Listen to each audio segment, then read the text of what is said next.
Hey Robert, let's recap this one. So quite a few pieces to this, but after getting the form, it was mainly just working on the order of the movement. Looking at the original one, you had the pieces in place. You take a backswing up to the top. You do have the hands and arms lowering, but notice how this shaft angle is going more vertical. It's not staying perpendicular to the spine nor parallel to its original shaft angle. And on top of that, we just see that the arms are taking over through impact. You do shift the weight, you do turn the hips, but they're a little too late. Notice how you're still planted on that trail foot. Hips have hardly rotated. We don't see too much of the left leg, and it's mostly chest and arms bringing that club through. So again, the sequencing was just off there. So first things first was we took care of the downswing. Looking at the new one, you can see the shaft angle changed for the better and the vertical adduction is in place. We're taking that club from shoulder level to waist level.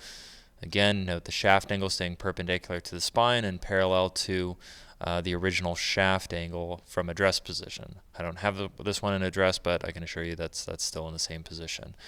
So that's looking good. And then from there, notice the sequencing. You're getting off of that trail foot and then the hips start rotating. So definitely a little more activity going on here by the time we get to the moment of impact. I would have liked to have seen a little more shift on this one. So again, just make sure you're shifting first and then the hips rotate to pull the upper body around. We don't want the chest racing ahead. Again, same sequence as throwing a ball. It's the same lower body movement and it's the same relationship of the chest, the back, to the lower body. This is staying back while the lower body runs ahead. For a little more thorough finish here, this was another good one, getting off that trail foot. This was where we were just kind of increasing or dramatizing the segmentation, the separation between the two. So notice how you're sliding over to the lead leg first. See how you haven't rotated your hips just yet?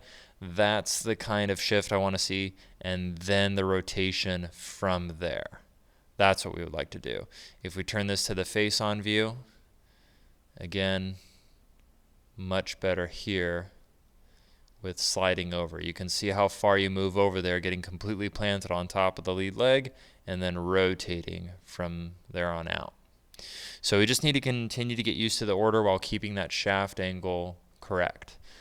Saw a lot of good club paths. The majority of them were inside out with contact on the club face. These are good signs. You'll just want to continue to build up this pattern, and then we can start making it a little bit faster. But for right now, I would focus on the correct nature of the movement, especially its order, its sequencing, and then we can make it more fluid. So want to get to the point where you're getting it up, lowering it down, and then shifting, then rotating with the lower body without as much pausing. But again, very different from where this all started. Let me know if any questions come to mind, and we'll continue this in a few weeks.